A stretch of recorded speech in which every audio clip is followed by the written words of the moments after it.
All right, so we are going to start lesson 8.3. If you haven't taken a moment to go ahead and hit pause and try the bell work on your own, let's go ahead and try that right now.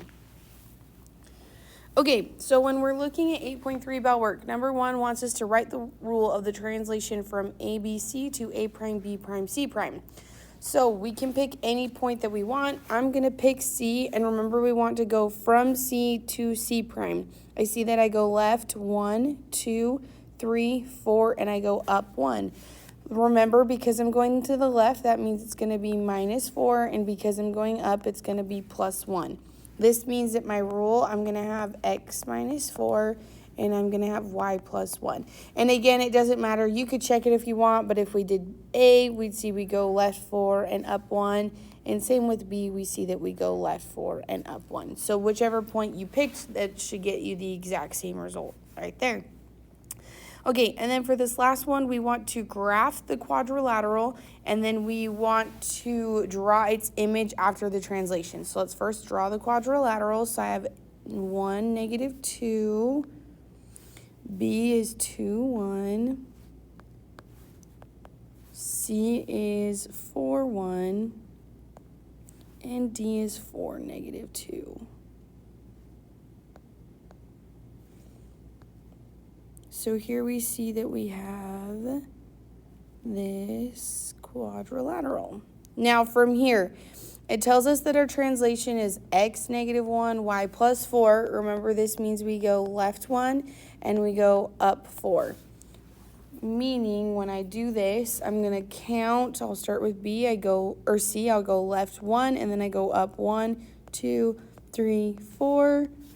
And this is where C prime goes. Then I do the same thing with the other points. So B, I go left 1 and up 1, 2, 3, 4 to end up here with B prime. Doing the same thing with D, I get D prime to be right here. And then we should have gotten A prime to be right on the y-axis right there. And we can draw the shape. So it looks something like this. Okay? Now, the other thing that we really want to make sure that we understand that's not on the bell work, but you draw it down here. We want to remember, if we have a graph like this, and we have an equation where it is y equals x, remember that means that our graph is going to start at 0, 0, and we go up 1 and over 1, so it looks something like this across the center, like that. We then want to remember, if we have the graph y equals -x, that again it starts at 0, 0, but this time it goes down 1 and over 1, so it looks something like this in either direction. Okay, please remember both of those graphs, as we are going to need them today as we start to do reflections, but there are both of those that you can look at. All right, so as we go to the next page with 8.3, we are going to talk about reflections. So reflections are, again, they're transformations where the original figure flips to create the mirror image. So we can see over here that it went from red to blue and it flipped over this line of reflection, which the line of reflection is the line that a figure is reflected over from the other side. When we have a glide reflection, it has two things. It's where the figure is translated and then it's reflected. So we slide it and then we reflect it over a line of reflection. The last definition is a line of symmetry. Lines of symmetry is a line that divides a figure into two mirror image halves. This means that if I went along this line right here, which they already gave the red line, if I fold it in half, the one half of the shape perfectly lines up with the other half. All right. The other things that we really want to make sure that we know, so circle it, star it, highlight it, whatever you need to do, but we really want to remember the coordinate rules for reflections. This means, for example, if we start with the point AB, it's reflected over the x-axis. That means that the new point becomes a -b. If we start with the point AB and it's reflected over the y-axis, then its image is at -ab. If AB is reflected over the line y equals x, then its image point is just BA. We just switch the order. If we have AB and it's reflected over y equals x, we not only flip the A and the B, but they also both become negative. So we'll see examples of these down here on the bottom. So we see with number 1, we see 4 6's reflected over the x-axis. Remember, the x-axis means it becomes A, negative B. This means it becomes 4, negative 6. Then when we have a reflection over the y-axis, it's negative AB. So this then becomes opposite of negative 1, which is 1, and B stays the same at negative 5. Then when we have the reflection of y equals x, remember we just switched the B and the A. So we see we have negative 5 and then 3. This means we get 3, then negative 5. 4 tells us to do the reflection of y equals negative x. That's negative B and negative A. So that means when I'm starting with my B was 1 to make it negative, that means it becomes negative 1. And I need to then take my A and switch it so then it becomes positive 1. So if you look, it actually becomes the exact same point. And that is totally okay with reflections if that happens. Obviously, it doesn't happen very often, but if it does happen, please note that that is fine. 5, we are then going to reflect over the x-axis and then the y-axis. So if we do the x-axis first, that means that I am going to go ahead and get negative 5, negative 3. Then when I go over the y-axis, I switch A, so then I get 5, negative 3, and that's my answer. So I get 5, negative 3. Please note, order does matter when we talk about reflections. So if it tells us to do the x-axis, then the y-axis, we need to do the x-axis first, as then we can transition to the y-axis. Last one was 6. We have that the point negative 1, 1 is reflected in the y-axis and then the y-axis again. So if we notice, y-axis, remember, is this guy right here, that it's negative A and then B. So we switch the negative 1 to be positive 1 and B stays the same. Then we're going to do it again, so we switch it to be negative 1, 1. So that's the final point. If we have the same reflection twice, they undo each other. So this right here, it undoes itself. So undo each other. Now, they have to be the exact same. So because this was a y-axis and then a y-axis, that's why it was able to work, because they were both the exact same, and that's how they undid each other. All right? So as we go on to this next page, with numbers 1 through 4, we want to practice this, but now with not just a singular point, we want to do it with an entire shape. So we see that we want to graph ABC and then its image of reflection across the given line. So when we're looking at this, I'm going to start. I have point A is at 0, 2. I have B is at 1 and negative 3. And C is at 2, 4. Like this. I can go ahead and draw my shape. And after I draw it, I look and I see, okay, it's flipping over the x-axis. So that means I am going to reflect over this line right here. Now, you can do this however you want. If you want to use the information that we had above to say, okay, that means that every point is going to switch to A, negative B, you can totally do it that way. That means we're going to have A is 0, negative 2, B is 1, 3, and C is going to be 2, negative 4. I guess those are all prime. Sorry, A prime, B prime, and C prime. Or if you want, you can count it. What do I mean by count it? That means, see how this point B right here is 1, 2, 3 away from the line? That means B prime will also be 3 from the line, but in the opposite direction. So I can go 1, 2, 3, and this is where B prime goes, is right here. A, I see, is 2 away, so I go 2 in the opposite direction. Right here, this gets me A prime. And then C is 2, 3, 4. So I go 1, 2, 3, 4. Right here. And this is where C prime is. I have a ton going on, so I'm going to erase these orange lines, but you can keep them if you'd like to. Let's see. I think if I delete that one, it's going to erase other stuff. So we'll just leave it like that. And then I connect my prime points. So I go like this, here, and there. And that is how you do a reflection. And we can see that our points match. A prime's at 0, negative 2. B prime's at 1, 3. And C is prime is at 2, -4. So you can do it however you would like. All right, so again, doing that with number 2. We see that we have these points, so I'm going to graph them. -2, -4. B is 6, 2. And C is 3, -5. All right, so we're going to go ahead and draw the triangle. And it tells me that it wants me to reflect this over the y-axis. So this time, I'm going across this guy. So again, you can pick whichever method that you'd like. If I go across the y-axis, remember this means that it's -a, and then B stays the same. So that means I would do my points at 2, -4 for A prime. B prime would be at -6, 2. And C prime would be at -3, -5. Or you can do the counting method. I can see A is 2 away from the line, so I go 2 in the opposite direction. I'm going to do a different color so it doesn't get as messed up, and that's A prime.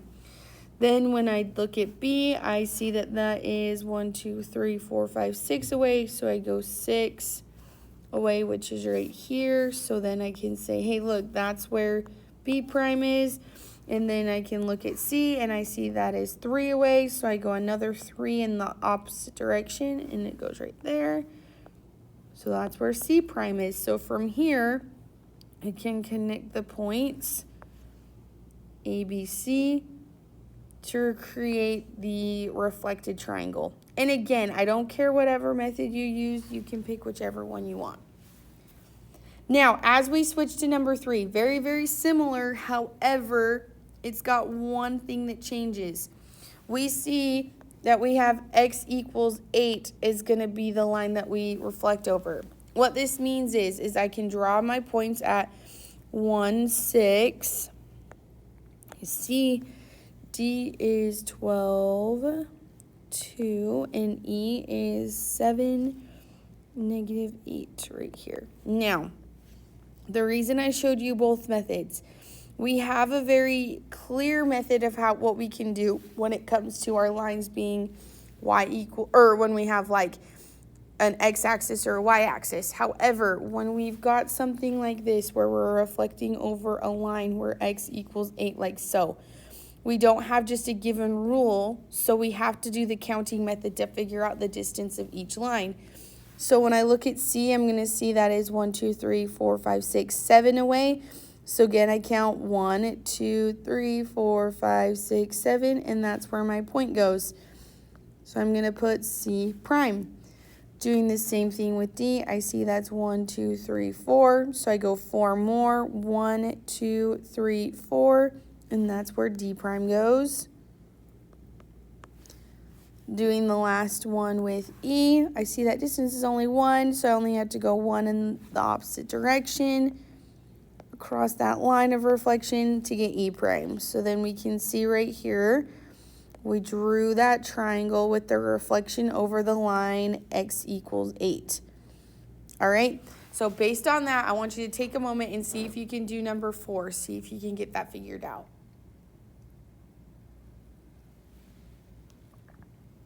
All right, so I hope you took a moment and tried it on your own. So if we're looking at this, I've got 4, -1, B is 3, 8, and C is -1, 1 right here. So I have E, B, and C. We can go ahead and draw our triangle. Now, when we're looking at this, it tells me that my reflection line is y equals -2. That means when I'm looking at this line, it's right across right here. Now, this is the first time that we have the entire shape on the other side of the line, which is totally fine. That just means when we reflect it, our shape will be on the other side of the line. Again, I look and I see the distance from A to the line is 1, so I only go 1 on the other side of it to get A prime right here.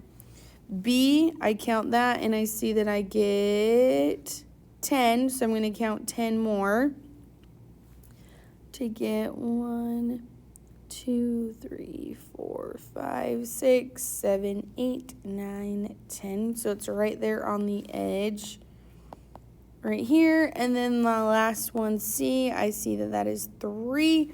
So we're going to go 3 more to go right there at -5 to get C prime. And again, we can just draw our triangle between those 3 points. So hopefully when you did that, that's what your triangle ended up looking like, is something like this. Now, as we switch to number 5 and number 6, when we're looking at reflecting over the lines y equals -x and y equals x, counting the distance gets a lot harder. So I recommend that you don't do it that way and you do it with the points. Meaning, if I'm looking at this, we want to remember that y equals -x is -b, -a. Okay, so I'm going to write my points. So I have P is at, and we see that these are counting by 2. So that's at 2, 8. That means B prime would be at -8, -2. My point Q is at 4, 6. So Q prime is at -6, -4. S is at -2, oh, that's 4, my bad. -4, -4. So S prime is at 4, 4. And then R is at 3, -7. So R prime is at 7, -3. So again, the points that I'm going to use are my prime points, which are these ones. So when graphing this, I am going to start at -8, -2, and that's P prime. Q prime is at -6, -4.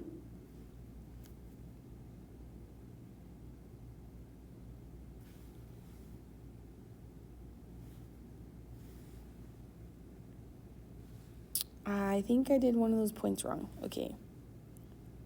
Should have been 2, 8. Oh, that's why. Okay. That should have been -2, so that's +2. So sorry, guys. So then that means that P should have been at -8, +2 right here. Q should have been at -6, -4 right there. Q prime. S prime is at 4, 4 right here. And R prime is at 7, -3 right here. And we can go ahead and we can draw the shape. It should look something like this. And if we want, we can draw the line of reflection, which remember is y equals -x, which is this line right across here. And if we look at this line, we can see, hey, you know what? That definitely looks like it's reflected over that line and matches. And so we are good to go right there. Okay? So take a minute, try 6 on your own, and see if you can get 6 figured out.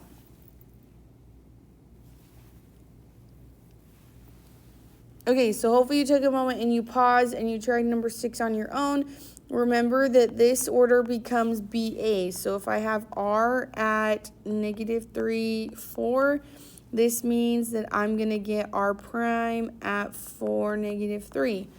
If I have S at 4, 2, that means S prime is at 2, 4. If I have P at 1, 0, that means that I'm going to get P prime at 0, 1. Q prime, or sorry, Q, just Q, is at -1, -6, meaning Q prime is at -6, -1. Again, I only care about these prime points right here, so that's what I'm going to graph. R is at 4, -3, or prime, sorry, R prime. Then we've got S prime is at 2, 4, right here. P prime is at 0, 1, right here. And last one, Q prime is at -6, -1 right here. Oops, that's Q prime, not P prime. Again, if we draw the shape, it should look something like this. Now, again, if we drew the line of reflection, which is from here to here because it's y equals x, we can see that that line looks like, or we can see that the shape is reflected over that green line right there. So that's how we reflect over y equals negative x, and that's how we reflect over y equals x. So remember that you're going to want to know these patterns to be able to do that on your homework quiz. Okay, as we slide to numbers 7 and 8, we are given the triangle JKL with the vertices below, and then we want to figure out its image after the glide reflection. Remember, the glide reflection means that there's a translation, and then after there's a translation, there's a reflection over the x-axis. So you can do this however you want. You can draw the triangle, and then you can reflect it, or you can just do it with the points. I'm going to draw it, so I'm going to start with JKL, which means I go to 3, negative 2, 1, and that's not negative 2, 1. Negative 2, 1, and negative 1, 5 for L. So we see something like this. All right. And then what we're going to do is we're going to do the translation first. So negative 1 and nothing happens in the y. This just means that we move to the left 1. Now this is when I'm spoiled because I can just take this and move it to the left 1. But you need to redraw that triangle, okay? So go ahead and redraw your triangle.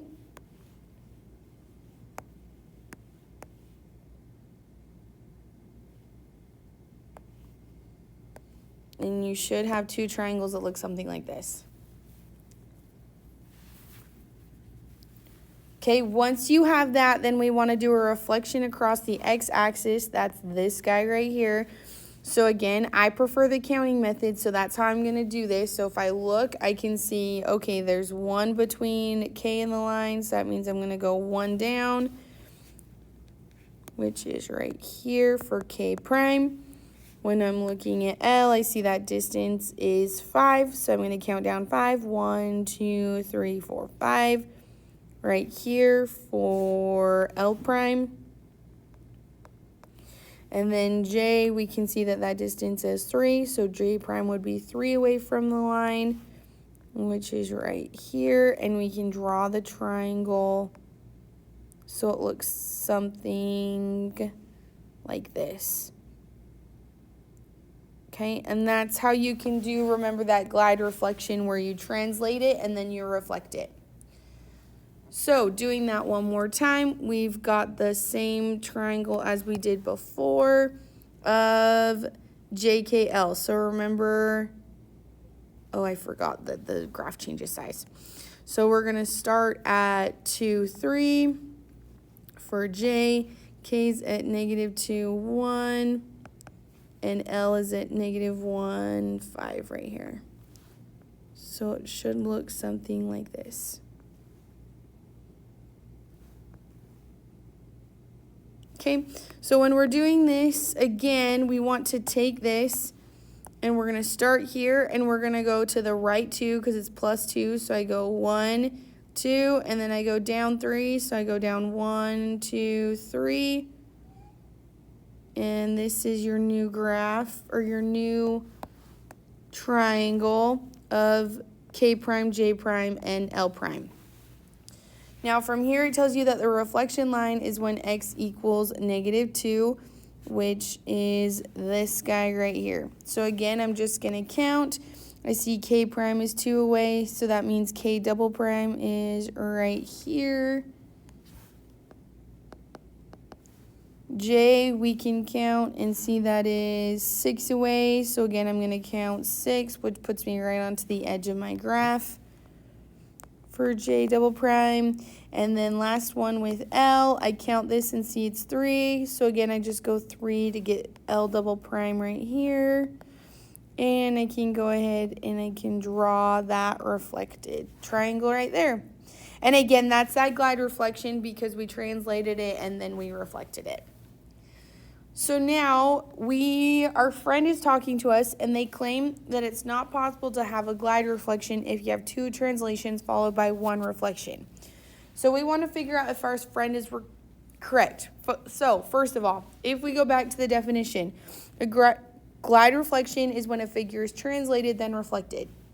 So we see that the question specifically asks if we have two translations followed by one reflection. So glide reflections say it's only translated one time.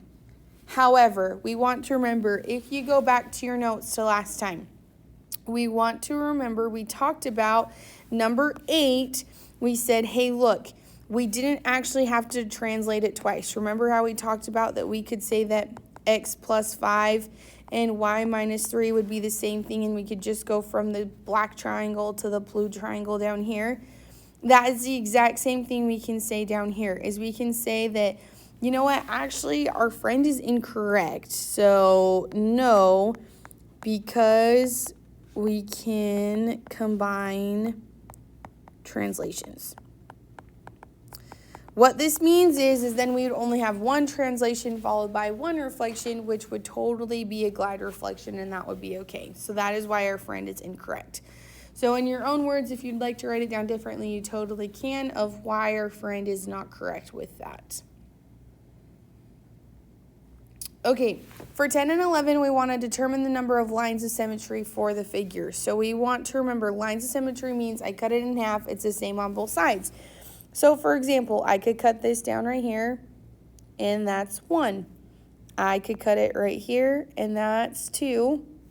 And right here, that would be 3. I can also look at this and I can say, you know what, I can also do it on the in-between parts. I could go right here, which would be 4, right here, which would be 5, and right here, which would be 6. So this has 6 lines of symmetry. When we're looking at the star, I can see, okay, if I go from the point to the edge, that cuts it in half, so there's 1. And I could do that with every point. So this is 2, this one's 3, this one would be 4, and this last one would be 5. So we see that we have 5 lines of symmetry for this one. All right, and then last with 12, we have that the line y equals 3x minus 5 is reflected over some x equals line, so that then the image is y equals 1 minus 3x. So we want to find out what was the value for A. Meaning, if I draw this graph, I'm going to start at -5, and my slope is 3. So it should look something like this. My next graph, I start at 1, and my slope's -3. So my line should look something like this. Now, what this means is, if I want to draw a line where if I draw it at x that it's perfectly reflected, I can see that these two cross right here. If I have this being my reflection line, I want to know if my points are the same distance apart. See, this is 1, that's 1, this is 2, that's 2, this is 1, this is 1. So yes, this looks like it's my reflection line, which means that my A value would equal 1, or in other words, my line is x equals 1. However you want to write that, that totally works for me. And that's how you can find a reflection line when you're given the pre-image and the image of a line. All right, so that is 8.3. Go ahead and try your homework quiz, and if you have any questions, feel free to let me know.